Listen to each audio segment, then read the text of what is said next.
Hello दोस्तों, कैसे हो आप सब। मैं भी बढ़िया ही होंगे। तो चलिए आज की वीडियो की शुरुआत करते हैं। तो आज हम पढ़ने जा रहे हैं, सबसे पहले मॉक टेस्ट करने जा रहे हैं भाई। आज पढ़ेंगे भी और मॉक टेस्ट भी देंगे एक शानदार तरीके के साथ, जो कि मोस्ट एक्सपेक्टेड पेपर है आपका फॉर VLW के लिए। पूरा का पूरा मोस्ट एक्सपेक्टेड पेपर लाया हूं मैं। और ये पेपर जो क्वेश्चंस कुछ ऐसे क्वेश्चंस नहीं है कि जो 2-3 साल पुराने क्वेश्चंस है, नहीं भाई, ये लेटेस्ट क्वेश्चंस का मैं लेकर आया हूं, क्योंकि हमारे चैनल का ही नाम आपको पता है क्या है, अपडेटेड क्लासेस हैं। अगर आप ढूंढ रहे हो कि आपने तैयारी कंप्लीट कर ली है, जहां आपने अभी हाफ सिलेबस किया, हाफ नहीं कंप्लीट हुआ, एग्जाम आपका पास में है, तो आप यहां से मॉक टेस्ट दे सकते हो। मैं मॉक टेस्ट लेकर आया हूं आपका ओनली और फ्री ऑफ कॉस्ट, वो भी यूट्यूब पे, जो कि आपका एक्सपेक्टेड पेपर होगा जो हाल फिलहाल में आने वाला है। चाहे वो SSC के लिए होगा, चाहे वो JK SSB के लिए होगा, चाहे किसी अदर एग्जाम में मैथ आएगा ना, वो तो यहीं से क्वेश्चंस आ रहे हैं। ये क्वेश्चंस मैंने जो सेट किए हैं, ना ही सिर्फ JK SSB के बल्कि SSC के क्वेश्चंस भी इसमें मैंने सेट किए हैं भाई। SSC की हाल फिलहाल आपको पता है CGL का एग्जाम हुआ था, उसके क्वेश्चंस 3 से 4 क्वेश्चन आपको इसी सेट में देखने को मिल जाएंगे। तो तैयार रहना। अगर बच्चों आपका सिलेबस कंप्लीट हो चुका है, आप मॉक टेस्ट देने की तैयारी कर रहे हो, तो यहाँ पे आप मॉक टेस्ट दो। जो मैं क्वेश्चन लेकर आया हूँ, वीडियो को पॉज करो, क्वेश्चन को खुद सॉल्व करो। और जिन मेरे भाइयों ने अभी तक कंप्लीट सिलेबस नहीं कर पाए, वो किसी कारण में बेवश, टेंशन नहीं लेनी भाई। अगर आपको कोई हाल फिलहाल में लेटेस्ट एग्जाम है, तो आप इस मॉक टेस्ट के थ्रू अपने जो चैप्टर कवर नहीं हुआ उसे भी समझ सकते हो, क्योंकि मैं डिटेल में इसका सोल्यूशंस जो है वो करवाऊंगा। क्योंकि मेरा स्टार्टिंग से एक ही मोटिव रहता है, एक ही एम रहता है, क्या कि क्वालिटी में फ़र्क नहीं पड़ना चाहिए, क्वांटिटी में चाहे पड़ जाए भाई। ठीक है जी। अब क्वालिटी क्या होगी, क्वांटिटी क्या होगी। क्वांटिटी मींस कि ज़्यादा क्वेश्चंस चाहे मैं ना ला पाऊँ, ज़्यादा क्वेश्चन की प्रैक्टिस चाहे आपको ना करवा पाऊँ, पर जो लिमिटेड क्वेश्चंस लाऊंगा ना, वो आपके डिटो एग्जाम से लेकर आएंगे, वही आपके एग्जाम में आने वाले क्वेश्चंस होंगे, उसी पैटर्न पे एग्जाम में आने वाले क्वेश्चंस होंगे। ऐसी क्वालिटी के क्वेश्चंस मैं लेकर आऊँगा। तो आज की इस वीडियो में ना ही सिर्फ आपको देखने को मिलेगा इजी क्वेश्चंस, बल्कि easy to moderate to difficult level में हर एक लेवल को टच करूंगा इस क्वेश्चंस के जरिए। तो सबसे पहले शुरुआत करते हैं पहले क्वेश्चन की, सबसे पहले परसेंटेज चैप्टर की भाई। ठीक है जी। जिन बच्चों का परसेंटेज चैप्टर हो चुका होगा वो भी कर लेंगे इसको आसानी से, जिनका नहीं हुआ है वो भी आसानी से करेंगे। ठीक है जी। सबसे पहले क्वेश्चन को पढ़ते हैं। क्वेश्चन में क्या कहा गया है, क्वेश्चन को अगर आप ध्यान से देखो तो क्या कहा है कि 40% marks are the passing marks in the examination है, उसमें उन्होंने रख दिया कि जो बच्चा 40% मार्क्स लेकर आएगा वही एग्जाम में पास होगा। अब 40% मार्क्स जो है वो पासिंग मार्क्स रख दिए गए। एक स्टूडेंट है, उसने क्या किया, 250 मार्क्स जो है वो लेकर आया। ठीक है जी। और वो फेल हो जाता है बाय 38 मार्क्स से। अगर उसके 38 मार्क्स और आ जाते तो वो पास हो जाता, बट वो उसने 250 नंबर लाया और बच्चा वो बेचारा फेल हो गया। पूछे आपको मैक्सिमम मार्क्स क्या है एग्जाम के। ठीक है जी। अब ये निकालने के लिए आप क्या करते हो, सिंपल सी बात है, आपको क्या कहा है, पासिंग मार्क्स की परसेंटेज दी है, कितनी है, 40% है। और पासिंग मार्क्स कितने हैं वो भी बताया उन्होंने। कैसे बताया है, एक बच्चा 250 नंबर लेके आता है और वो 38 मार्क्स से फेल हो जाता है। अगर उसको हम 38 मार्क्स दे दें, क्या वो पास हो जाएगा, क्या उसको पासिंग मार्क्स के बराबर वो पहुंच जाएगा कि नहीं पहुंच जाएगा। तो यहां से आपको पता ये चलेगा कि पासिंग मार्क्स कितने हैं। पासिंग मार्क्स कितने हैं, 250 तो उसके आए, पर बेचारा वो फेल हो गया कितने से, 38 मार्क्स से। तो पासिंग मार्क्स आपके पास कितने हो गए, 288 आपके पास क्या हो गया, पास करने के लिए मार्क्स हो गए। ठीक है जी। अब यही 288 40% के बराबर है कि नहीं है, बता दो, है कि नहीं है। क्योंकि 40% क्या है, पासिंग मार्क्स है, और 288 भी 40% के बराबर है। मतलब 40% जो है ये 288 के बराबर है। क्लियर। अगर आप में 1% की वैल्यू निकालो, वो किसके इक्वल आ गई, 288 डिवाइडेड बाय 40। क्लियर। हमें क्या बताना है, हमें बताना है मैक्सिमम मार्क्स। और मैक्सिमम मार्क्स किसके इक्वल होते हैं, 100% के इक्वल होते हैं कि नहीं होते, बता दो। तो 100% के इक्वल आपके पास ये आ गया। ठीक है जी। तो 0 से आपने 0 को काट लिया। ठीक है। तो 4 से अगर आप इसको काटोगे तो कितनी बार में कटेगा, 7 बार में, और 2 बार में 72। तो 720 आपके पास क्या आ जाएगा, 720 आपके पास चलकर आ जाएगा मैक्सिमम मार्क्स। ऐसे आप फाइंड कर सकते थे। एक सिंपल सा क्वेश्चन है परसेंटेज का, इसके मैक्सिमम मार्क्स पूछे गए हैं, तो आप ऐसे फाइंड कर सकते हो। सिंपल वे में क्या है कि 288 पासिंग मार्क्स है जो कि 40% का मान है, आपको 100% की वैल्यू निकालनी है। अगर आप शॉर्ट अप्रोच में करते हो तो सिर्फ इतना सा करते हैं और इसको आप डायरेक्ट काट लेते, 0 से 0 काटते, इसको काटते 72 बार में और 720 आपका आंसर सेकेंडों में आ जाता। ये जो मैंने ऊपर किया जी आपको जस्ट समझाने के लिए किया, आपने एग्जाम में इतना नहीं लिखना होता, ठीक है जी, समझ आ गया। नेक्स्ट क्वेश्चन की तरफ बढ़ते हैं। अब नेक्स्ट क्वेश्चन आ गया आपका किसका भाई, ज्योमेट्री पे आ गया। तो ज्योमेट्री अभी तक जिन बच्चों ने नहीं पढ़ी, जो बच्चे डरते थे, समझ लो, सीख लो, बहुत इजी होती है भाई ज्योमेट्री। बहुत जल्द इस यूट्यूब चैनल पे मैं ज्योमेट्री की क्लासेस भी लेने वाला हूँ, चाहे वो क्लासेस 15 से 16 क्लासेस क्यों ना हो जाए, बट आपको ज्योमेट्री डिटेल में पढ़ाई जाएगी, जल्दबाजी नहीं की जाएगी, ठीक है जी। तो देखो ज्योमेट्री का क्वेश्चन आ गया। तो ज्योमेट्री का क्वेश्चन जब भी दिखे ना तो एक ही काम करा करो, डायग्राम बनाने के पीछे पड़ जाओ, ज़्यादा टाइम नहीं वेस्ट करना होता एग्जाम में, सीधा सीधा डायग्राम बनाने के पीछे पड़ जाओ। क्या कहा है, इन ट्राइंगल एबीसी, एक आपके पास एबीसी नाम की ट्राइंगल है। लो जी ट्राइंगल आ गई हमारे पास ऐसे करके, यही होती है ना ट्राइंगल। आपके पास आ गई एबीसी नाम की एक ट्राइंगल, ए बी सी नाम की एक ट्राइंगल आ गई। कहा है A B is equal to A C, A B जो है वो ए सी के इक्वल है, बराबर है। ए बी वाली जो लाइन है वो ए सी वाली लाइन के क्या है, बराबर है। If P is the point taken on the side A B, अगर हम ए बी पे एक पॉइंट ले ले P, क्लियर। अब उन्होंने क्या कहा है, such that A P is equal to P C is equal to C P. अब A से लेकर P ये इक्वल होगा, P से लेकर C ये इक्वल होगा और C से लेकर B ये इक्वल होगा, ठीक है जी। इसको काट सकते हो आप। अब इस डायग्राम को ना मैं थोड़ा सा बड़ा करके समझाता हूँ आपको क्या कहा है इन्होंने, क्लियर। ये आ गया आपके पास एक ऐसे करके ट्राइंगल आ गई, ए बी सी इन्होंने कहा इसका नाम है ए बी सी आ गया। अब इन्होंने कहा एक पॉइंट है यहाँ पे क्या P, यहाँ पे P पॉइंट आ गया। अब इन्होंने कहा P से C ऐसा, और इन्होंने क्या बात कही है कि A B is equal to P C is equal to C B. A से लेके P ये भी इक्वल है, P से लेके C ये भी इक्वल लाइन है और C से लेके V ये भी एक इक्वल लाइन है, क्लियर। आपको बताना है इस एंगल A का क्या मान होगा, इस एंगल A की क्या वैल्यू होगी। तो ये बेसिकली मैं आपको बताऊं तो ये लाइन्स एंड एंगल से रिलेटेड क्वेश्चन है ये, ठीक है जी। ज्योमेट्री में लाइन्स एंड एंगल से क्वेश्चन आता है ये, और लाइन्स एंड एंगल से भी नहीं आप कह सकते, इसमें ट्राइंगल की प्रॉपर्टीज भी लगती है। तो जिन बच्चों ने पढ़ी होगी उनके लिए तो बहुत आसान क्वेश्चन, जिन्होंने नहीं पढ़ी होगी चलो डिटेल में समझाते हैं आपको थोड़ा सा। तो अगर आप देखो कि एक ट्राइंगल है, ये आपके पास बन रहा है पी ए पी सी नाम का एक ट्राइंगल बन रहा है। कौन सा ट्राइंगल बन रहा है, आपने देखा होगा ए और पी और सी नाम का एक आपके पास ट्राइंगल बन रहा है यहां से लेके यहां तक। और इन्होंने कहा है इसकी ये वाली लाइन और ये वाली लाइन आपस में क्या है, इक्वल है। अगर इक्वल है तो इनके एंगल्स भी क्या होंगे, सेम होंगे। अगर एंगल सेम होंगे तो इस लाइन के सामने वाला एंगल मीन्स कि ये थीटा और इसके वाला ये सामने वाला एंगल मीन्स कि ये थीटा, दे दोनों क्या होंगे, सेम होंगे। सेम एज इट इज अगर आप यहाँ पे समझो, इस लाइन जो लाइन है पीसी के सामने वाला एंगल कौन हो गया, एंगल ए, ये आ गया आपके पास थीटा। और एपी के सामने वाला एंगल कौन हो गया आपके पास, एंगल जे आ गया छोटा सा सी वाला, ये एंगल आपके पास थीटा। क्या ये दोनों एंगल्स भी सेम होंगे कि नहीं होंगे, आपको पता है अगर लाइंस आर सेम होती है तो एंगल्स भी सेम होते हैं। अगर ये दोनों एंगल सेम हो गए तो आपके पास एक प्रॉपर्टी आपने पढ़ी थी, प्रॉपर्टी किसकी थी, एक्सटर्नल ट्राइंगल की प्रॉपर्टी है वो प्रॉपर्टी क्या कहती है कि अगर ये एंगल x है और ये एंगल y है, क्लियर, तो आपके पास जो इसका एक्सटर्नल एंगल बनेगा वो क्या बन जाएगा, x प्लस वाई बनेगा। ये आपको पता होगा, जिन बच्चों ने नहीं पढ़ी तो कोई बात नहीं, अब समझ लो।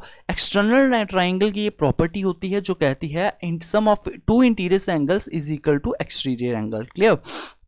अब आपको पता है यहाँ भी थीटा बन रहा है, यहाँ पे भी थीटा बन रहा है, और इन दोनों की अगर बाहर वाला एंगल बनाऊं मैं, ये एक्सटीरियर एंगल, ये क्या बन जाएगा, इन दोनों का सम मीन्स की बन जाएगा 2 थीटा। ये 2 थीटा बन गया, क्लियर। अब ये 2 थीटा है मीन्स किया। अब इस ट्राइंगल में बात करूं अगर मैं पीवीसी में, इसमें बीसी और बीसी और बीसी दोनों लाइन सेम है, और बीसी के सामने वाला एंगल कौन है, 2 थीटा, मीन्स कि पीसी के सामने वाला एंगल भी क्या बनेगा, 2 थीटा बनेगा। ये आ गया हमारे पास 2 थीटा आ गया, क्लियर। अगर अब आप देखो तो इन्होंने स्टार्टिंग में एक बात कही थी, क्या बात कही थी कि एबीसी में आपके पास A B is equal to A C, एक बात कही थी ना। अब आपने देखा ए सी के सामने एंगल क्या बन रहा है, 2 थीटा, ए सी के सामने एंगल क्या बन रहा है, 2 थीटा बन रहा है। तो ए बी के सामने वाला एंगल जो एंगल सी होगा ये क्या बनेगा, ये भी 2 थीटा बनेगा। बट एंगल सी में एक साइड तो थीटा है ही है, तो दूसरी क्या हो जाएगी, दूसरी भी थीटा बन जाएगी, नहीं बन जाएगी, तभी जाके ये होल क्या बनेगा, 2 थीटा बनेगा। तो अब आपको एक चीज नीचे दिख रही होगी, एक ट्राइंगल आपको नीचे बन गई दिख रही होगी, वो ट्राइंगल क्या है, पीबीसी नाम की ट्राइंगल। इस फिगर में आप देखोगे पीबीसी नाम की एक ट्राइंगल, जिसमें ये एंगल दे दिया गया है 2 थीटा, ये एंगल दे दिया गया है 2 थीटा, और ये एंगल दे दिया गया है आपको क्या, थीटा। अब आपने ज्योमेट्री में ये चीज़ भी जरूर पढ़ी होगी, अगर बचपन में भी पढ़ी होगी, ये जरूर पढ़ी होगी कि ट्राइंगल के जो सम ऑफ एंगल्स होता है ना ट्राइंगल का, वो कितना होता है, 180 डिग्री होता है। मतलब जिस ट्राइंगल्स के तीनों एंगल्स का सम जो होता है ना, वो 180 डिग्री होता है। मतलब कि 2 theta plus 2 theta plus theta means कि 5 थीटा, ये किसके इक्वल होगा, 180 डिग्री के इक्वल होगा। तो थीटा की वैल्यू यहाँ से कितनी निकल कर आ जाएगी, 180 डिवाइडेड बाय क्या होगी मेरे भाई, 5 होगी। 5 से इसको आप काटोगे कितनी बार में कटेगा, 36 बार में कट जाएगा। 36 डिग्री आपके पास क्या होगा, आंसर होगा इसका आंसर सी। एंगल ए की वैल्यू क्या होगी, 36 डिग्री। अब थीटा की वैल्यू 36 डिग्री आई अगर, तो एंगल ए क्या है, एंगल ए थीटा है, तो मीन्स कि एंगल ए किसके इक्वल होगा, 36 डिग्री के इक्वल होगा। ये था एक ज्योमेट्री का क्वेश्चंस। जो बच्चे पहली बार ऐसे ज्योमेट्री के क्वेश्चन देख रहे होंगे उनके लिए थोड़ा सा डिफिकल्ट लग रहा होगा, बट ये ज़्यादा मुश्किल क्वेश्चन नहीं होते। मैं जब ज्योमेट्री पढ़ाता हूँ ना, तो मेरा सच में बताऊँ तो 2 महीने का लेक्चर होता है सिर्फ ज्योमेट्री का ही। उसमें ही आपके मेंसुरेशन के आधा 2D तो खत्म हो जाती है ज्योमेट्री में ही, है ना। तो 2 महीने अगर आप ज्योमेट्री को लगाओगे तो आपको ये फार्मूले क्या इनके आने वाले जो भी क्वेश्चन है वो भी लर्न हो जाएंगे, है ना। तो इसमें प्रैक्टिस की ज़रूरत होती है आपको, तो वो सारे की सारी आपको करवाएं कि जब आपको मैं पढ़ाऊँगा फर्दर आगे। नेक्स्ट क्वेश्चन की तरफ देखते हैं, कहा है एवरेज का क्वेश्चन आ गया। अब एवरेज के क्वेश्चंस को भी जिन बच्चों ने पढ़ा होगा वो तो बेस्ट है, जो नहीं पढ़ पाए होंगे वो भी समझेंगे सीखेंगे, ठीक है जी। क्या कहा है क्वेश्चन में, ध्यान से सुनो। कहा है एवरेज ऑफ 11 नंबर्स इज 32।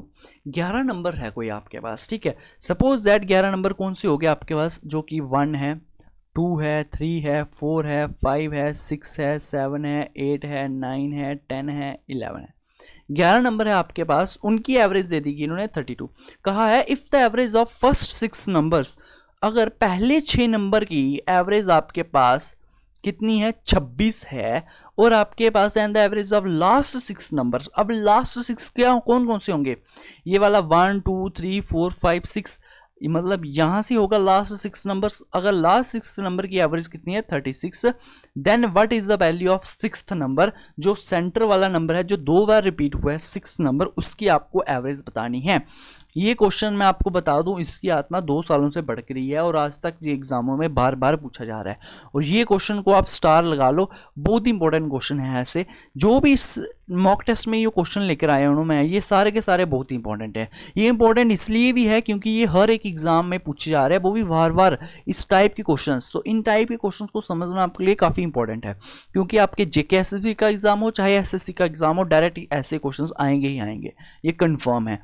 तो अब आप देखोगे ये क्वेश्चन जो होता है ना, ये जो नंबर है 2 बार रिपीट हो गया, आपको बताना है उसकी वैल्यू क्या होगी, 6th नंबर की क्या नहीं होगी, ये चीज़ आपको बतानी है।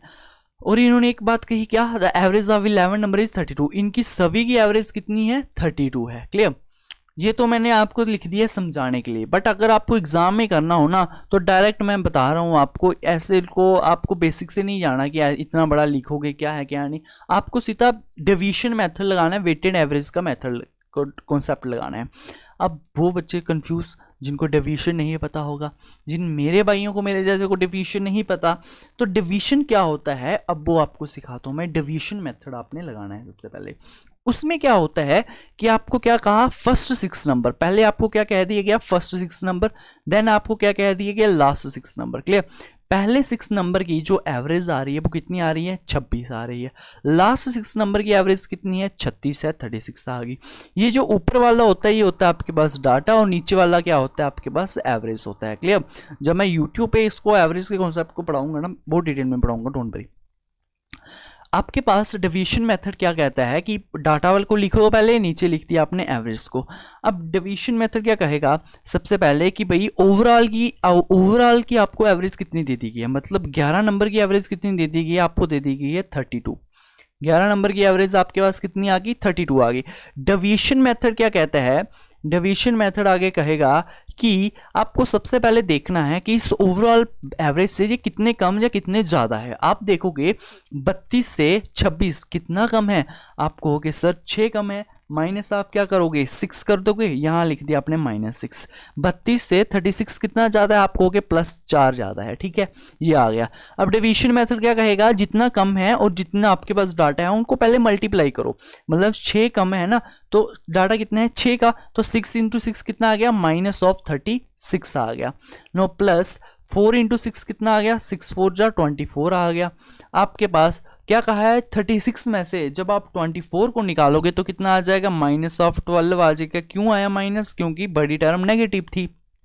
अब ये जो -12 आया ना, इसको आपने सिंपली जो आपका ओवरऑल एवरेज दी गई है उसमें माइनस कर दो, सिंपल सी। अब आपको क्या फाइंड करना है, मिडल नंबर फाइंड करना है। तो मिडल नंबर फाइंड करने के लिए आप क्या कहोगे, ओवरऑल वैल्यू एवरेज कितनी थी आपके पास 32 में से आपने 12 को निकाला, आपके पास कितना आ गया भाई 20 आ गया।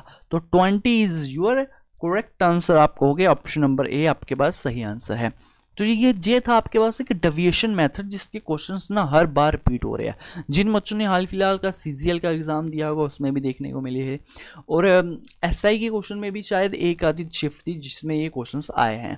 तो ये क्वेश्चन आपके लिए काफ़ी इंपॉर्टेंट है, जिनको नहीं समझ आई होगी वो वापिस से समझ लें। इसमें क्या होता है आपके पास, ऊपर वाले को चाहे आप बुला दो, ऊपर वाले की ज़रूरत नहीं है लिखने की, वो मैंने आपको खाली समझाने के लिए लिखा था, उसमें उसकी जरूरत नहीं होती आपको कभी भी। क्लियर, इस ऊपर वाले को मिटा दो। अगर आप समझोगे तो क्या है, देखिए कहा है पर सबसे पहले आपको क्या लेना होता है, डाटा। डाटा किस किस का दिया है, फर्स्ट 6 नंबर लास्ट 6 नंबर आपने डाटा लिख लिया, एवरेज दी गई है दोनों की एवरेज लिख ली, ओवरऑल एवरेज लिख लिया आपने नीचे। अब आपने देखना है ओवरऑल एवरेज से ये कितने कम या कितने ज़्यादा है। आपने कहा 6 कम है 26 और 4 ज़्यादा है कौन 36।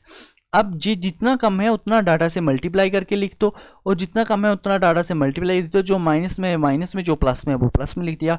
टोटल आया आपके पास एक डेविएशन आ जाएगी, मेरे पास आ गई -12। मिडिल नंबर फाइंड करने के लिए ओवरऑल एवरेज में से 12 को निकाल लोगे तो आपके पास मिडिल नंबर आ जाएगा कितना 20। ठीक है जी, नेक्स्ट क्वेश्चन की तरफ बढ़ें। अगर आपको समझ आ चुका होगा तो नेक्स्ट क्वेश्चन की तरफ बढ़ेंगे। ये चल रहा है आपका मॉक टेस्ट, और इस मॉक टेस्ट में ना आपने जिन बच्चों को तो आते हैं, जो बच्चे तैयारी कर रहे थे पहले से, वो वीडियो को पॉज कर करके टेस्ट दो, आपके लिए तभी ये बेनिफिशियल होगा। और जो बच्चे अभी हाल फिलहाल में कर रहे हैं तैयारी, जिनका सिलेबस कंप्लीट नहीं हुआ है, वो इस वीडियो को प्रॉपर देखो, जिससे कि आपको पता चलेगा कि एग्जाम में कैसे क्वेश्चंस आते हैं कैसे नहीं आते, क्या लेवल होता है एग्जाम का, आपको वो चीज़ देखने को पता चल जाएगी। और आपको ये क्वेश्चंस भी समझ आएंगे, आपको जो चैप्टर आपको मुश्किल लगता था उसी के क्वेश्चन यहाँ से आपको ईजी भी लगने लगेंगे। क्लियर, इस क्वेश्चन को देख लीजिए। ये क्वेश्चन आ गया सिंपल इंटरेस्ट का, और ये क्वेश्चन बार बार रिपीट हो रहा है, हर बार रिपीट होता है ये। अब आपका मुझे पता है CHSL का एग्ज़ाम आने वाला है, SSC का, और आपका VLW का भी आएगा कभी ना कभी, तो उनमें ये क्वेश्चन जरूर आएंगे। CHSL में तो कन्फर्म है ये क्वेश्चन आना ही आना है, तो इसको भी समझ लो ध्यान से, कैसे करते हैं कैसे नहीं करते हैं। कहा है what sum of money will amount to rupees इतना इतना इतना। कुछ पैसे आपने क्या किया, सिंपल इंटरेस्ट पे इन्वेस्ट किए। अब सिंपल इंटरेस्ट और कंपाउंड इंटरेस्ट ये दो किस्म के इंटरेस्ट होते हैं। यहाँ सिंपल इंटरेस्ट की बात हो रही है तो सिंपल इंटरेस्ट समझाता हूँ। सिंपल इंटरेस्ट क्या होता है कि आपको एक साधारण ब्याज पे हर साल वही रेट मिलेगा, हर साल आपको उतना ही ब्याज मिलेगा। मतलब अगर आपने 1000 रुपया इन्वेस्ट किया है और उन्होंने आपको कह दिया कि 10% का आपको इंटरेस्ट लगेगा एज ए सिंपल इंटरेस्ट, तो आपको हर साल 10% का ही इंटरेस्ट लगेगा जब तक आपने इन्वेस्ट किया होगा, चाहे 5 सालों के लिए चाहे 6 सालों के लिए। क्लियर, ये होता है आपके पास सिंपल इंटरेस्ट। अब इन्होंने कहा है कि एक अमाउंट है, आपने उसको इन्वेस्ट किया, 4 सालों में वो अमाउंट 724 रुपीज़ हो जाता है, और 6 सालों में वो अमाउंट 870 रुपीज़ हो जाता है। आपने वो बताना है वो अमाउंट था कितना जितना हमने इन्वेस्ट किया था। इसको निकालने का सिंपल सा तरीका होता है भाई, हमारा क्या है, प्रिंसिपल कुछ था, कुछ पैसे थे जो हमने इन्वेस्ट किए थे, जो कि 4 सालों में कितना हो गए 724 रुपये हो गए। क्लियर, और वही पैसे 6 सालों में कितना हो गए 870 रुपीज़, वही पैसे आपके पास हो जाते हैं। क्लियर, समझ आ गई मेरी बात। अब इन दोनों के बीच का जो गैप है वो कितने सालों का है, 6 साल माइनस 4 साल, मतलब इन दोनों के बीच का जो गैप है वो 2 सालों का गैप है। और 2 सालों में आपको कितना इंटरेस्ट मिला है भाई, 870 में से 724 को जब आप माइनस करोगे तो कितना आएगा 6 आ गया, यहाँ पे 4 और 1 आ गया, 146 आ गया। क्लियर, समझ आ गई। 870 में से जब आपने 724 को माइनस किया 146। ये कहने का ये मतलब है कि 2 सालों में आपको 146 रुपये का ब्याज पड़ रहा है। 2 सालों में आपको 146 रुपये का ब्याज पड़ रहा है। आपको कितने सालों के लिए निकालना है, आपको कितने साल पीछे जाना है, यहाँ से 4 सालों में आपको पता है अमाउंट इतना हो जाता है। अगर मैं 4 सालों का ब्याज निकाल दूँ तो उसको इस 724 से माइनस कर दूँ तो क्या मैं प्रिंसिपल पे पहुंच जाऊंगा कितने मैंने इन्वेस्ट किए थे कि नहीं किए थे। तो 2 सालों के लिए इतना आ गया। अब 4 सालों के लिए निकालने के लिए मैं क्या करूंगा, 146 इंटू 2 कर दूंगा तो कितना आ जाएगा, 6 2 जा 12 आ गया, कैरी 1 चला गया, 4 2 जा 8 और 9, 2 1 जा 2 आ गया, 292 हो गया मेरे पास। समझ आ गई। अब ये बन गया मेरे पास 4 सालों का ब्याज। अगर अब मेरे पास पैसा है 724 4 सालों के बाद, तो 724 में से अगर मैंने प्रिंसिपल निकालना है, 724 में से अगर मैं 292 को माइनस कर दूं, मेरे पास अमाउंट प्रिंसिपल आ जाएगा जो मैंने इन्वेस्ट किया था। ठीक है जी। तो 4 में से 2 गया, 2 आ गया, 3 आ गया, 4 आ गया, 432 आपके पास क्या हो गया, एग्जैक्ट आंसर हो गया भाई। समझ आ गया। माइनस तो कर ही लोगे ना आसानी से। तो अब आपको ये बात समझ आ चुकी होगी कि क्या किया हमने, क्या नहीं किया, कैसे मैंने सिंपल इंटरेस्ट निकाला, कैसे मैंने ये निकाला कि प्रिंसिपल कितना था हमने अमाउंट किया था। ये तो एक इजी सा क्वेश्चन है। कल को आपको ऐसे चलते फिरते कोई पूछ ले, भाई मैंने एक पैसे है अमाउंट इन्वेस्ट किया सिंपल इंटरेस्ट पे और 4 सालों के बाद मुझे इतना पैसा मिला, 6 सालों के बाद मुझे इतना मिला, बता दे अगर तेरे में हिम्मत है कि भैया मैंने कितने पैसे इन्वेस्ट किए थे। तो आप बता सकते हो आसानी से कि नहीं बता सकते हो। आप कहोगे पहले आपको 4 सालों का पैसा दिया गया, 6 सालों का पैसा दे दिया गया है, उनका डिफरेंस लिया आपने, इतना आ गया। अब जितने साल पीछे जाना चाहते हो उतने साल का आप डिफरेंस निकाल लो, माइनस कर दो, उसमें आपके पास आंसर आ जाएगा। ठीक है, क्लियर है, समझ आ गया होगा आपको। तो बढ़ते हैं एक नए क्वेश्चन की तरफ। वो क्वेश्चन क्या है, अब ये क्वेश्चन आ गया डिस्काउंट का भी। ये क्वेश्चन भी बहुत इंपॉर्टेंट क्वेश्चन है भाई, डिस्काउंट का। इसकी वीडियोस भी जल्दी आने वाली है, ये चैप्टर जल्दी आने वाला है यूट्यूब पे। शायद जब तक आप ये वीडियो देख रहे हो ये चैप्टर भी आ चुका होगा यूट्यूब पे पूरा का पूरा फ्री में। तो डिस्काउंट की मैं बात करूँ, डिस्काउंट बहुत सारे टाइप्स के होते हैं, इतना आपको मॉक टेस्ट में अभी फिलहाल समझने की ज़रूरत नहीं है। हमेशा हमने पहले यही समझना है कि रिलेशन दिया किस किस का है। इसमें क्या कहा है, इसमें ये कहा है कि एक डीलर परचेज करता है एक वाटर कूलर को ₹5 कितने में, 5,800 रुपये में। 5,800 रुपये में एक डीलर क्या करता है, एक वाटर कूलर को खरीदता है। उसको डिस्काउंट मिलता है 12% का मार्केट प्राइस के ऊपर एंड स्टिल गेन्स 10%। ठीक है जी। दुकानदार है, उसने क्या किया, एक वाटर कूलर खरीदा डिस्काउंट पे, कितने, 12% के डिस्काउंट पे, और फिर भी उसने बेचा। उसने उस वाटर कूलर को खरीदा था 5,800 रुपये में, उसने उस वाटर कूलर को बेचा 12% के डिस्काउंट पे, बट फिर भी उसको 10% का प्रॉफिट हो जाता है। आपने बताना है मार्केट प्राइस क्या होगा वाटर कूलर का। ठीक है, इतना नहीं समझना होता। इसमें क्या है, रिलेशन किस किस का दिया गया है, रिलेशन दिया गया है परचेज खरीदा हुआ मतलब कि सीपी, और रिलेशन दिया है मार्केट प्राइस मींस की एमपी। एमपी सीपी का जब भी रिलेशन आ जाए ना तो क्या होता है, देखो एमपी सीपी के रिलेशन की क्या वैल्यू होती है, सीधा फार्मूला एमपी बटे CP is equal to 100 plus minus profit और loss percent divided by 100 minus discount percent. Just ये फार्मूला होता है एक छोटा सा। ठीक है, बचपन में भी पढ़ा होगा और अभी भी आप पढ़ रहे होंगे इस फार्मूले को। जब भी एमपी सीपी का कोई रिलेशन दिया गया होगा, डिस्काउंट चल रहा होगा, प्रॉफिट लॉस हो रहा होगा, आपके पास एक सिंपल सा एक फार्मूला होता है ये वाला। पूछा क्या गया है, पूछा गया मार्केट प्राइस। तो मार्केट प्राइस को फिलहाल ऐसे ही रखेंगे यहाँ पे। कॉस्ट प्राइस कितने का हमने उस दुकानदार ने खरीदा था, उस दुकानदार ने खरीदा था 5,800 रुपये में। क्लियर।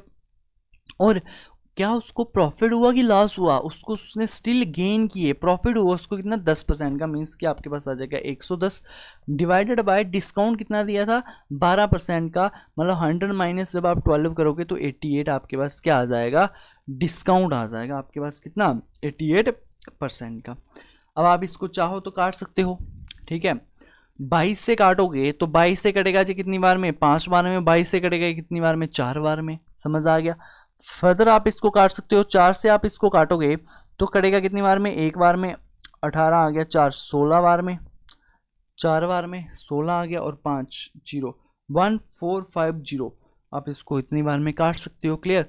मार्केट प्राइस अब आपके पास कितना होगा, 1450 इंटू 5 करके आपके पास क्या आ जाएगा, मार्केट प्राइस आ जाएगा। 500 55 जो 25 कैरी चला गया, 254 जो 20 और एक आ गया आपके पास 22 और 7 7250 आपके पास क्या होगा, करेक्ट आंसर होगा ऑप्शन नंबर सी आपके पास जो है वही सही आंसर है।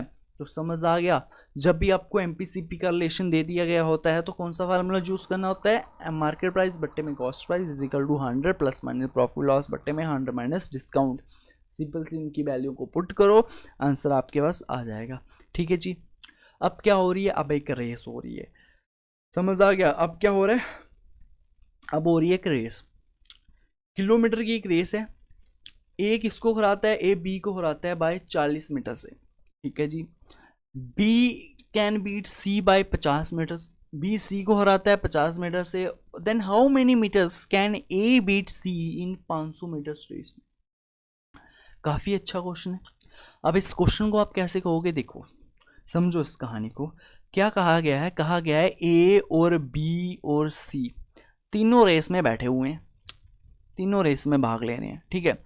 1 किलोमीटर की रेस है, 1 किलोमीटर की रेस है, मतलब उसमें कितने मीटर्स होंगे, 1000 मीटर होंगे। 1 किलोमीटर में कितने मीटर होते हैं, 1000 मीटर आए, मतलब 1000 मीटर की रेस है जिसमें ए बी को हराता है कितने, 40 मीटर से। मतलब ए जो है वो बी से 40 मीटर आगे चल रहा था। ठीक है जी। तो ए अगर बी से 40 मीटर आगे चल रहा था, बी कितना होगा, बी मीन्स 960 मीटर पे पहुंचा होगा कि रेस ए जीत गया। यही कहानी हुई होगी कि नहीं हुई होगी, कि ए और बी, ए 1 किलोमीटर की रेस थी, ए सपोज करो 1000 मीटर चला, ए ने रेस कंप्लीट की 1000 मीटर चला और ए ने बी को हरा दिया 40 मीटर से, मतलब बी सिर्फ अभी 960 मीटर कवर कर चुका था जबकि ए जीत गया। फिर उन्होंने क्या कहा है, B can beat C by 50 metre. अब बी जो है वो सी को हराता है कब, 50 मीटर से। मतलब बी अगर 1000 मीटर भागा, बी ने अगर 1000 मीटर कवर किया तो सी उससे 50 मीटर दूर था, मतलब 950 ही सी ने कवर किया था। और यहाँ मैं बता दूं बच्चे मैक्सिमम गलती कर देते हैं। क्या गलती कर देते हैं, क्वेश्चन को पढ़ते हैं कि B can beat C by 50 metre. अरे देखते हैं बी जो है वो 960 चला था, वो उसने सी को हरा दिया 50 मीटर से, तो लिख देंगे जहाँ पे जितना भी आएगा 910 आ जाएगा। बट क्वेश्चन को ध्यान से तो पढ़ो, बी ने सी को हराया और हालांकि यहाँ पे 960 जो है बी ने रेस अभी कंप्लीट नहीं की है, और क्वेश्चन भी कह रहा है बी ने सी को हराया, मतलब बी ने रेस कंप्लीट कर ली। अगर मींस कि बी अगर 1000 मीटर चल चुका है ना, तो सी अभी 950 पे ही होगा, 50 मीटर पीछे ही होगा, तभी बी जीतता 50 मीटर से। समझ आ गई इतनी सी बात, क्लियर है। अब अगर क्लियर है तो आप ध्यान से देखो इसको। अब इसको ये आ गया आपके पास रेशो मेथड। अब इस रेशो मेथड को आप आसानी से कर सकते हो। सबसे पहले 0 से आपने 0 काट दिया, इस 0 को इससे 0 को काट दिया, 5 से काटा 20 बार में, 5 से काटा 19 बार में। क्लियर, समझ आ गई। अब क्या है, इसकी आगे पीछे वाली वैल्यूज को फिल कर लो। मैंने कहा था ना रेशो मेथड, रेशो आपकी वीडियो आ चुकी है यूट्यूब पे, नहीं देखी तो देख लो। जो भी जगह खाली होती है उसकी साथ वाला उसको फिल करता है। यहाँ पे 96 तो यहाँ पे 96 को फिल कर देगा, यहाँ पे 20 तो यहाँ पे 20 इसको फिल कर देगा। क्लियर। पूछा है in how many metres A beat C, A और सी की वैल्यू निकालनी है, पी की हमें जरूरत भी नहीं है। तो 20 इंटू 100 करोगे अब आप, तो कितना आ जाएगा आपके पास भाई, 20 इंटू 100 करोगे मतलब कि 100 इंटू आपने क्या करना है 20 करना है। क्लियर। रेशो आ जाएगी, इसकी बात करूंगा 96 इंटू आपने क्या करना है 19 करना है। समझ आ गई। चलो इसको काट सकते हैं। इसको अगर मैं काटूंगा कितनी बार में कटेगा, 5 बार में कटेगा। अगर 4 से काटूंगा तो 5 बार में कटेगा, अगर 4 से काटूंगा तो 2 आ गया और 4 24 बार में कट जाएगा। समझ आ गई इतनी सी कि ये 24 बार में कट जाएगा। तो अगर इसको फर्दर सॉल्व करें 5 इंटू 100 आ जाएगा 500 और रेशो 500 रेशो, और जहाँ पे कितना आएगा 24 और 19। अब मल्टीप्लाई करना सिखाता हूँ सबसे पहले मैं यहाँ पे आपको। आपके पास जब आपको 2 डिजिट्स दिए गए हो ऐसे 24 और 19 करके, इन दोनों की मल्टीप्लाई इजी तरीके से जल्दी से आप कैसे कर सकते हो। फिर आगे जब क्वेश्चन आएगा आपका, वहाँ पे आपको 3 डिजिट्स की मल्टीप्लाई भी होगी, वो भी आपको सिखाऊंगा। बट सबसे पहले आप सीखो 2 डिजिट्स की मल्टीप्लाई को कैसे किया जाता है। क्लियर। उसके लिए सबसे पहले आपने इन सबसे पहले इसने अपने लास्ट वाले को लास्ट से मल्टीप्लाई करवानी है भाई, ठीक है जी। सपोज दैट आपके पास ये है ए बी है, यहाँ पे आपके पास सी डी है, ऐसे होते हैं दो डिजिट्स की मल्टीप्लाई। सबसे पहले आपने इन लास्ट वालों को आपस में मल्टीप्लाई करवा देना है। आपने करवाया 9 इंटू 4 जा, 9 4 जा कितना होता है 36 होता है, कैरी चला गया 3, हमने रख दिया नीचे साइड पे 3। क्लियर। नेक्स्ट स्टेप हमारा क्या होता है, इन दोनों को, अब यहाँ पे हो गया सामने सामने हो गया, अब इनको इनका एक स्टेप पीछे आ जाओ, इन दोनों को आपस में भिड़ा दो ऐसे करके भाई। मतलब डी की ए के साथ मल्टीप्लाई होगी, सी की बी के साथ होगी। मतलब कैसे, 9 2 जा कितना हो गया 18 हो गया, प्लस 1 इंटू 4 कितना हो जाएगा 4 हो जाएगा, 18 प्लस 4 कितना हो गया 22 हो गया, और प्लस 3 हमारे पास कैरी बचे हुए थे तो कितना हो गया 25 हो गया, मतलब 5 आ गया। अब कैरी कितना चला गया 2 चला गया। नाउ लास्ट स्टेप क्या होगा, इनको लास्ट में आपस में भिड़ा दो, ठीक है। लास्ट वाले को लास्ट वाले के साथ मल्टीप्लाई करवा दो, मतलब 2 1 जा 2 हो जाएगा, और प्लस कैरी कितना है 2 है, मतलब 456 आ गया। ये आ गया आपके पास 456 आंसर। तो 500 मीटर की रेस है, वही पूछा है लास्ट में, 500 मीटर की रेस है, बता दीजिए ए सी को कितने मीटर से हराएगा। 500 मीटर की रेस है, सी चला है अभी जस्ट 456 मीटर्स, तो बता दीजिए ए ने सी को कितने मीटर से हराया। 10 में से 6 गए, 4 आ गया भाई, ठीक है जी। 9 में से 5 चला गया, तब भी कितना आ जाएगा, 10 में से 6 आ गए तो जी आ गया। अब 9 में से जी चला गया तो 5 नहीं आएगा ना, यहाँ पे 500 है, 10 में से 6 गया कितना आ गया 4 आ गया। यहाँ पे बच गया आपके पास कितना 9 था, तो यहाँ पे क्या 54, ठीक है जी। ये चल रहा है 5 माइनस 54 कम चल रहा है, तो आपके पास 54 मीटर्स जो है आपके पास आंसर होगा। ए जो है वो सी को 54 मीटर से हराएगा। मेन मुद्दा ये नहीं है कि आपने क्वेश्चन को सॉल्व कैसे किया, मेन मुद्दा है सबसे पहले आपको क्या ये दो डिजिट्स की मल्टीप्लाइज करना आ गई आपको, ये नहीं आई बताओ। सबसे पहला मेथड क्या है, लास्ट वाले को लास्ट वाले के साथ मल्टीप्लाई दे दो। आपने लास्ट वाले को लास्ट वाले के साथ मल्टीप्लाई किया, 9 4 36 आ गया, कैरी चला गया 3। फिर आपस में इन दोनों को मल्टीप्लाई कर दो, मतलब कि ए को डी के साथ, मतलब 2 को 9 के साथ प्लस 1 को 4 के साथ, ठीक है। आपस में मल्टीप्लाई करवाई, जो आया लिख दिया, फिर लास्ट वाले को लास्ट वाले के साथ मल्टीप्लाई कराओ। ऐसे एक लाइन में आपका क्या होगा, दो डिजिट्स को आप मल्टीप्लाई कर सकते हो, ठीक है जी। समझ आ गया। बाकी क्वेश्चन कैसे करना था ये भी आपको समझ आ चुका होगा।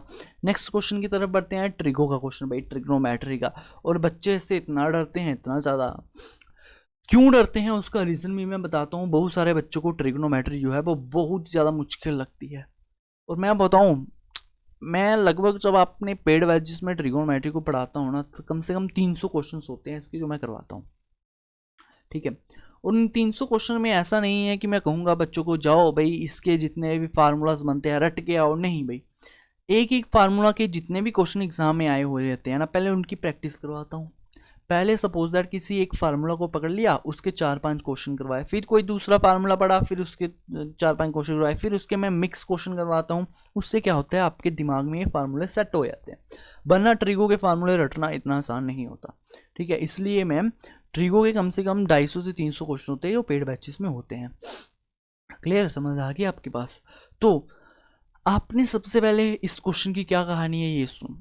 ट्रिगो के क्वेश्चन से कभी भी डरना नहीं होता, बहुत इजी होती है ट्रिग्नोमेट्री, क्योंकि इसमें एक मेथड नहीं होता किसी क्वेश्चन को सॉल्व करने का, बहुत सारे मेथड होते हैं। जो मेथड आपको अच्छा लग रहा हो उससे आप सॉल्व कर सकते हो। हर एक क्वेश्चन 3-3 4-4 मेथड से सॉल्व होता है ट्रिगो के। तो इस क्वेश्चन की अगर मैं बात करूँ, है ये क्वेश्चन बिल्कुल भी नहीं, कुछ नहीं।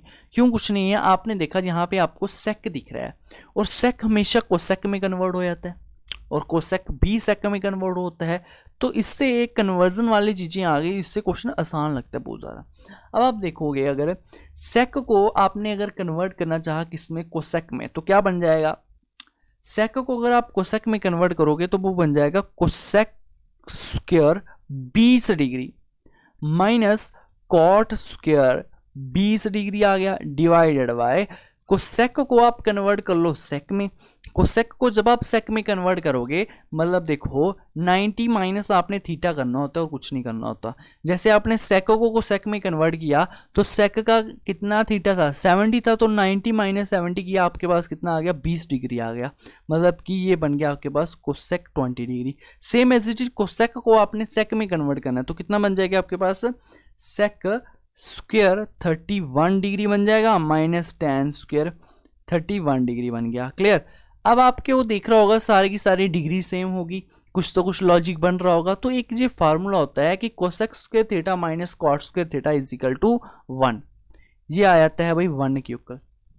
Same as it is sec square theta minus tan square theta is equal to 1 होता है, वो भी। क्लियर। तो इसके बाहर क्या लगा है, 2 लगा है, तो मीन्स के आंसर होगा आपके पास 1/2 भाई। लीजिए आंसर आ गया, ऑप्शन नंबर सी आपके पास सही आंसर है। अब जिन बच्चों ने अभी तक ट्रिगोमेट्री नहीं पढ़ी वो समझ रहे होगे सर क्या कर गए, है ना। डोंट वरी, ये बहुत सिंपल सी चीज़ें होती है। आपको जस्ट 90 कन्वर्जन करना आनी चाहिए। 90 माइनस थीटा क्या होता है, 90 प्लस थीटा क्या होता है, किस क्वाड्रेंट में साइन पॉजिटिव होता है, सेक पॉजिटिव होता है, कॉस पॉजिटिव होता है। क्लियर। ये सब चीज़ें हैं, ये आप ट्रिगो में पढ़ोगे, बट अगर ऐसे क्वेश्चन आ गए इनको सबसे पहले हल करने की कोशिश करनी है आपने। ठीक है जी, समझ आ गया। नेक्स्ट क्वेश्चन की तरफ बढ़ जाते हैं। अब जी क्वेश्चन है ना, यो find the difference between the simple interest and compound interest. इस क्वेश्चन की अगर मैं बताऊं ना बात, ये क्वेश्चन बहुत ही ज़्यादा रिपीट हो रहा है, बहुत ज़्यादा। 2 सालों से ये मैं कह रहा हूँ, जैसे एक पीछे भी क्वेश्चन आया था सिंपल इंटरेस्ट का, same as it is question. ये क्वेश्चन कम से कम 2 सालों से चल रहा है भाई, बहुत ही ज़्यादा तादाद में ये चल रहा है क्वेश्चन। और आपके हर एक एग्जाम में देखने को मिल रहा है ऐसे क्वेश्चन कि डिफरेंस सिंपल इंटरेस्ट और कंपाउंड इंटरेस्ट का। अब इसको मैं एक डिटेल में सबसे पहले आपको समझाऊं तो देखो, सिंपल इंटरेस्ट और कंपाउंड इंटरेस्ट का डिफरेंस जो होता है ना, वो निकलता है कुछ इस तरह से कि 2 सालों का आप लेते हो, 2 सालों का आपने लिया किसका, compound interest minus simple interest. Difference के ऊपर क्वेश्चन आते हैं, यहाँ तो आएगा 2 सालों के बेस पे आएगा, यहाँ आएगा 3 सालों के डिफरेंस के बेसिस पे क्वेश्चन। क्लियर। ऐसे आता है। और इनके लिए निकालने के लिए ना, डिफरेंस निकालने के लिए बहुत शानदार एक फार्मूलाज भी बने हुए हैं आपके पास, कि अगर आपको सपोज दैट पूछा जाए कि डिफरेंस निकालो कंपाउंड इंटरेस्ट और सिंपल इंटरेस्ट का 2 सालों का। ठीक है जी। हालांकि हमारे क्वेश्चन में 3 सालों को पूछा, मैं इसलिए आपको 2 सालों का भी बता रहा हूँ ताकि कोई और क्वेश्चन आए आपको समझ आ जाए, निकाल सको। ठीक है। अगर आपको पूछा है 2 सालों का डिफरेंस निकालो कंपाउंड और सिंपल इंटरेस्ट का, आप क्या फार्मूला यूज करते हो डिफरेंस निकालने के लिए, आप कहते हो प्रिंसिपल इनटू रेट अपॉन 100 का होल स्क्वायर।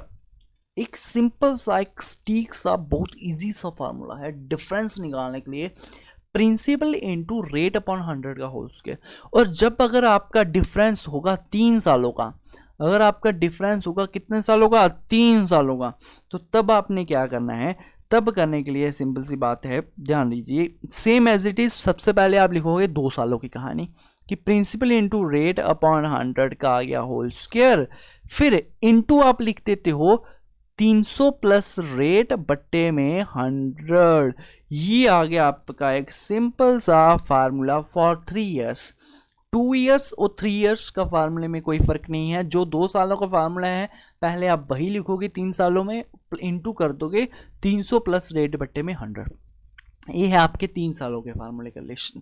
ठीक है जी, ये समझ आ गया। और इन दोनों के रिलेशन से भी ना एक बड़ा शानदार एक और फार्मूला बनता है, जिसके क्वेश्चन भी एग्जाम में आ जाते हैं, हालांकि इतनी बार नहीं आते बट आते जरूर हैं।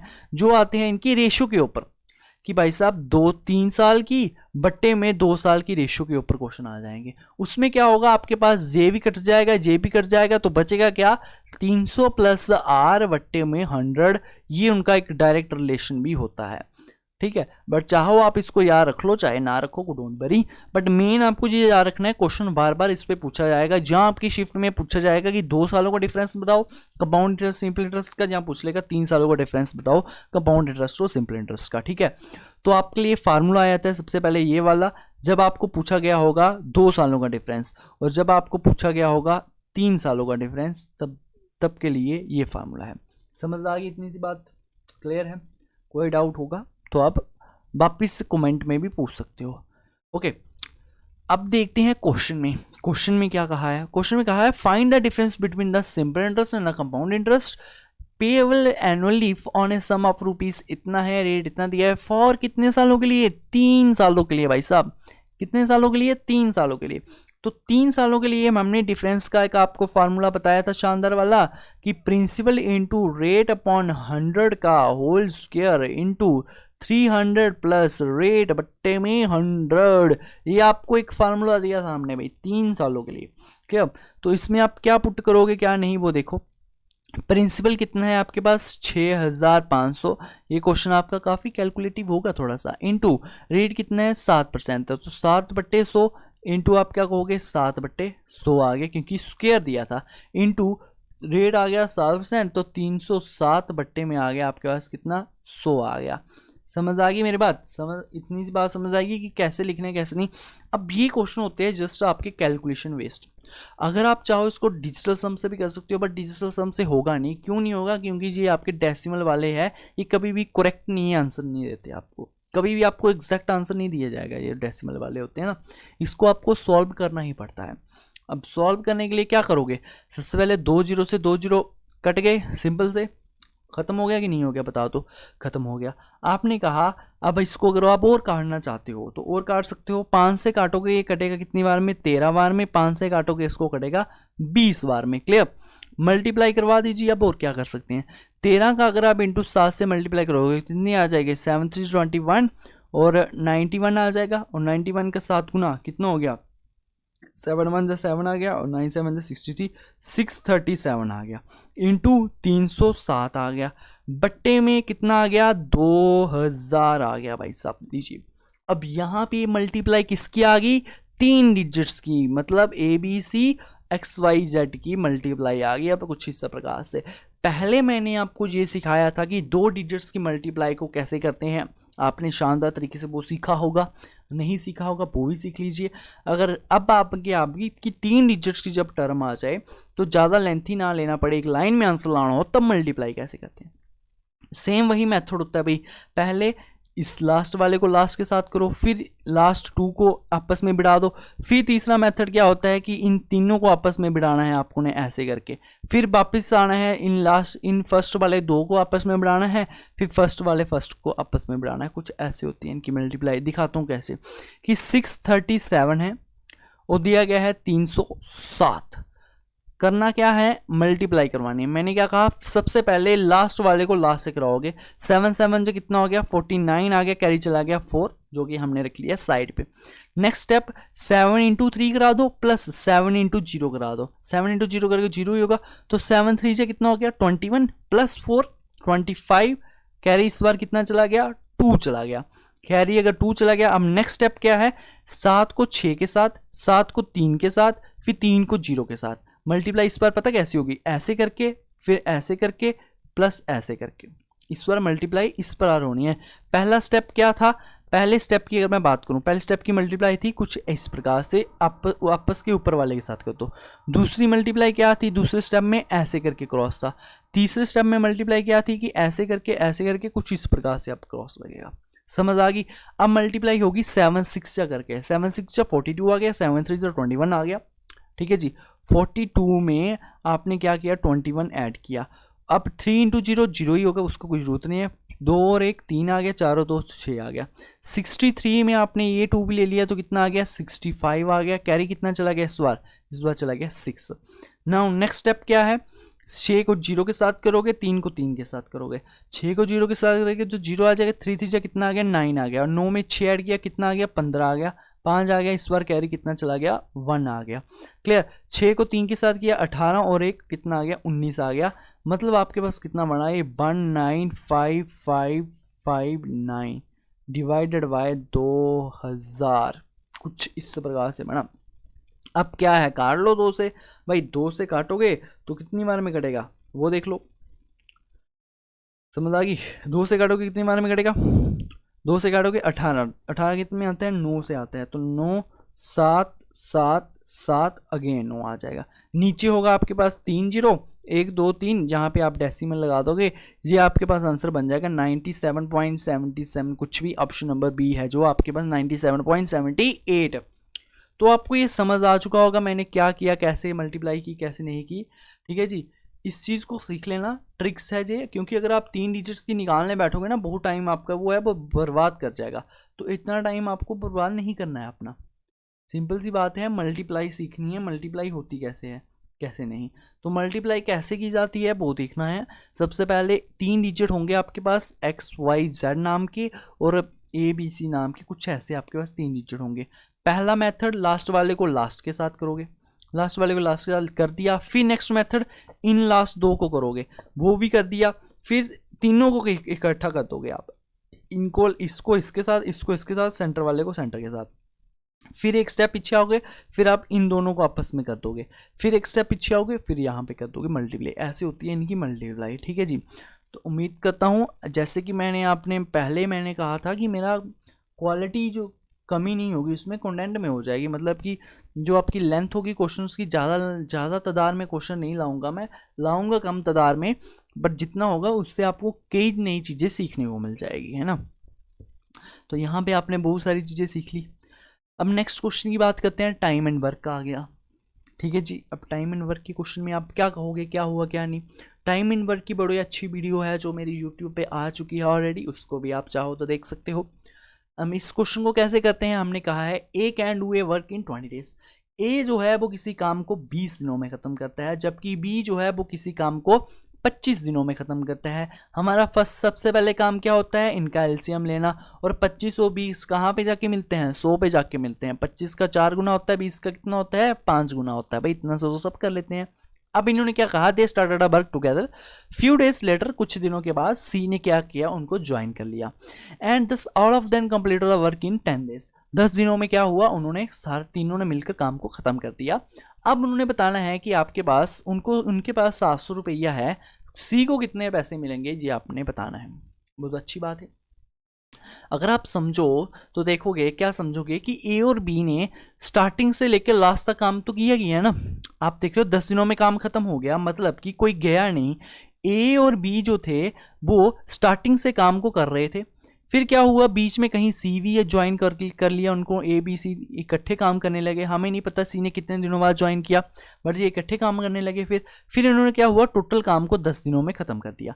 मतलब 10 दिनों तक ए और बी ने तो काम किया ही किया, सी कहीं बीच में जाके ऐड हुआ, बट ए और बी ने तो काम किया ना। अब ए और बी एक दिन में कितना काम करते हैं, अगर आप बताओ तो एक दिन की इनकी इफिशियंसी कितनी है। ए जो है वो एक दिन में 5 यूनिट काम करता है, बी जो है वो एक दिन में 4 यूनिट काम करता है। मतलब कि एक दिन में ये दोनों मिलकर काम करेंगे 9 यूनिट। क्लियर। तो 10 दिनों में ये कितना काम कर लेंगे, 90 यूनिट्स। ये काम जो है ये 10 दिनों में एक अकेले दोनों ही कर जाएंगे, ठीक है जी। और 10 दिनों में काम खत्म कितना हुआ, 100 यूनिट। मतलब कि 10 यूनिट काम जो होगा ना, वर्क लेफ्ट की अगर मैं बात करूं तो 100 में से 90 यूनिट तो ए और बी ही कर देंगे, बचा हुआ 10 यूनिट काम कौन करेगा, सी करेगा। समझ आ गई, बचा हुआ 10 यूनिट काम कौन करेगा, सी करेगा। और ये क्वेश्चन टाइम एंड वर्क का नहीं है, ये वर्क एंड वेजेस का क्वेश्चन है। क्लियर, कि उसको दिहाड़ी मजदूरी आप जितनी बनी उसको दे दो, ठीक है। अब जी जो 10 यूनिट काम है ये कौन करेगा, सी करेगा। अब पैसा आया टोटल 700 रुपया। 700 रुपया जो आया हमारे पास, 700 रुपया जो आया, इसको समझो, 700 रुपया जो आया वो कितना है, वो 100 यूनिट काम के करने का है। टोटल काम कितना था, 100 यूनिट था ना, क्योंकि 100 क्या है, ये टोटल वर्क होता है, और ये होती है इनकी इफिशियंसी। क्लियर, जो बच्चे नए होंगे वो समझ लेंगे। अब टोटल वर्क कितना होता है, 100 यूनिट। 700 रुपया आया, वो टोटल काम को खत्म करने का आया, 100 यूनिट काम को। सी ने कितना किया था, 10 यूनिट। इसकी हम दिहाड़ी मजदूरी है जो है वो निकाल देंगे, क्योंकि क्वेश्चन में पूछा है what is the share of C. C की दिहाड़ी निकालने के लिए आप क्या कहोगे, 0 से 0 को काट दिया, इस 0 को इसको काट दिया, 70 रुपये मिलेंगे सी को। भाई ऑप्शन नंबर डी आपके पास सही आंसर होगा, ठीक है जी। किसी काम को 10 दिनों में किया, ए और बी पहले कर रहे थे, फिर सी ने कहा चलो भैया हम भी आपकी मदद करवाते हैं, थोड़ी सी मदद करवा दी सी ने भी। तो सी को कितने पैसे मिलेंगे, आपने कहा 70 रुपया दे दो सी को। और ये क्वेश्चन आपकी डेली लाइफ में भी यूज हो सकते हैं भाई, ठीक है जी। कौन कहता है कि मैं डेली लाइफ में यूज़ नहीं होता, ये क्वेश्चन डेली लाइफ में होते हैं। आपने किसी को काम दिया करने को, पहले 2 लेबर्स लगी हुई थी, फिर आपने कहा यार मैंने काम को जल्दी करवाना है, आपने एक और बंदे को बुला लिया और 10 दिनों में काम खत्म हो गया। अब उस बंदे की दिहाड़ी भी देनी है, कुछ पैसा देने हैं। अब आपको ये नहीं पता, आपके घर वालों ने बताया नहीं कि उस बंदे ने कितने दिनों से अब तक काम किया। तो उसके लिए आप इनकी सबसे पहले इफिशियंसी निकालोगे, पहले 2 वालों बंदों की, फिर जाके आप उसको पैसा दे सकते हो। क्लियर, ये समझ आ गया इतना सा क्वेश्चन। अब ये क्वेश्चन आ गया आपके पास टेबुलर डीआई का, और ये क्वेश्चन हमने आपको पहले ही दिन जब आपकी मैथ्स की क्लास हुई थी यूट्यूब पे, यहाँ पे ये क्वेश्चन आए हुए हैं। क्लियर, अब इन क्वेश्चन को आप जो बच्चे ने मेरी वो वीडियोस देख चुकी होगी वो इन क्वेश्चन को सेकेंडों में हल करने के लिए काफ़ी मतलब रेडी होगा वो। तो अगर आप देखो इस क्वेश्चन में क्या कहा है, फ्रॉम 2016 से लेकर 2020 तक how many more trees were planted in Ahmedabad and compare to as compare to tree planted Pune.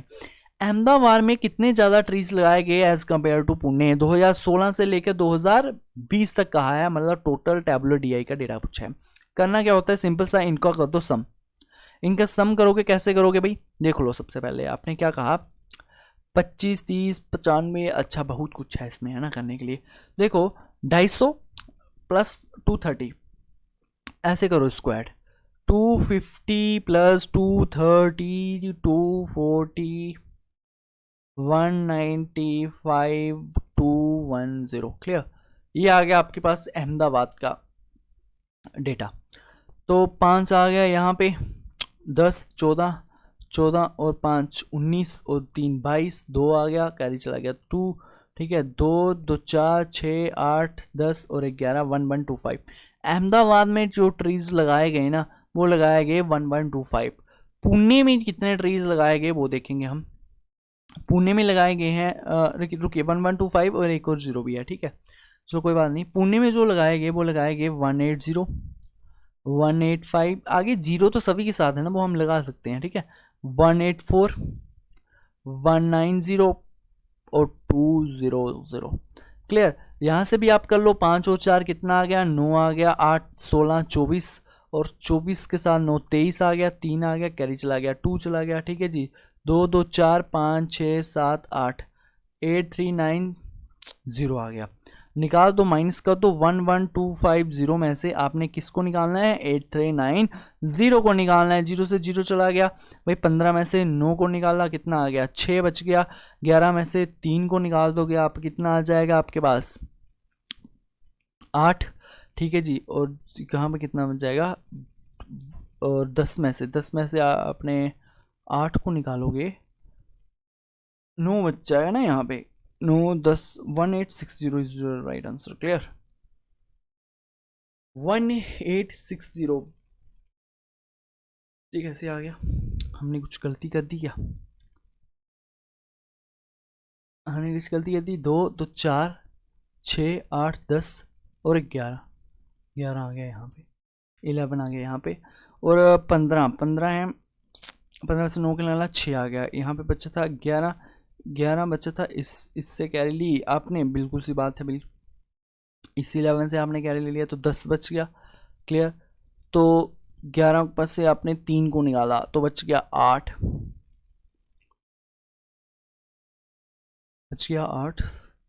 यहाँ पे बचा था 10 बच हो गया, 2860 आंसर आना चाहिए था, बट यहाँ पे बन रहा है आंसर 1860। तो देख लो भाई, यही होगा, कहीं ना कहीं कैलकुलेशन में थोड़ी बहुत गड़बड़ी रह चुकी होगी, देख लेना इसको, ठीक है। नेक्स्ट क्वेश्चन की अगर मैं बात करूँ, कहा गया है मिक्सचर का क्वेश्चन आ गया, ये क्वेश्चन आपके सिलेबस में दिया गया है तो एग्जाम में आ सकते हैं। इसकी हाल फिलहाल में वीडियो आई है यूट्यूब पे, आप चाहो तो कर सकते हो, वहाँ से भी देख सकते हो क्वेश्चंस को। क्या कहा है कि in 30 litre mixture of acids का एक मिक्सचर है आपके पास, the ratio of acid and water की, एसिड और वाटर की आपके पास रेशियो दे दी गई है 2:3। Clear, what amount of water should be added to the mixture, कितनी अमाउंट में हम वाटर को ऐड करेंगे मिक्सचर में कि हमारे पास जो नया रेशियो बनकर आ जाएगा वो 2:5 बनकर आ जाएगा। क्लियर है, एसिड को हमने ऐड नहीं किया, एसिड पहले जितना था अब भी उतना ही है, वाटर को ऐड किया, वाटर की रेशियो पहले 3 थी अब 5 होगी, मतलब कितनी रेशियो बड़ी है, 2 रेशियो बड़ी है। क्लियर, 30 लीटर जो है ये किसका मान है, 3 + 2, इन दोनों का मान है कि नहीं है, 3 + 2 5 का मान है, आपको किसकी वैल्यू निकालनी है, जो 2 लीटर जो बड़ा उसकी वैल्यू निकालनी है। 5 से काटोगे कितने बार में, 6 बार में, 6 से काटोगे 2 बार में, 12 लीटर आपके पास आंसर आ जाएगा। ऑप्शन नंबर डी आपके पास सही आंसर होगा, ठीक है। तो उम्मीद करता हूँ आज का मॉक टेस्ट के जितने भी क्वेश्चन हैं आपको समझ आए होंगे, कुछ ना कुछ नया सीखने को मिला होगा उसमें आपको। जो चैप्टर आपके कवर नहीं थे वो चैप्टर भी आपने क्वेश्चन देखे होंगे कि किस प्रकार से क्वेश्चन एग्जाम में पूछे जाते हैं, किस प्रकार से नहीं। तो जितनी भी आप तैयारी है आगे से करा करो, आगे इस वीडियो को भी शेयर करा करो, ताकि जिन बच्चों का एग्ज़ाम में देने का आपके भाई दोस्त है उनकी मदद हो सके अच्छी तरह से, ठीक है जी। तो ओके भाई, आगे मिलते हैं किसी नई वीडियो के साथ, तब तक के लिए बाय बाय।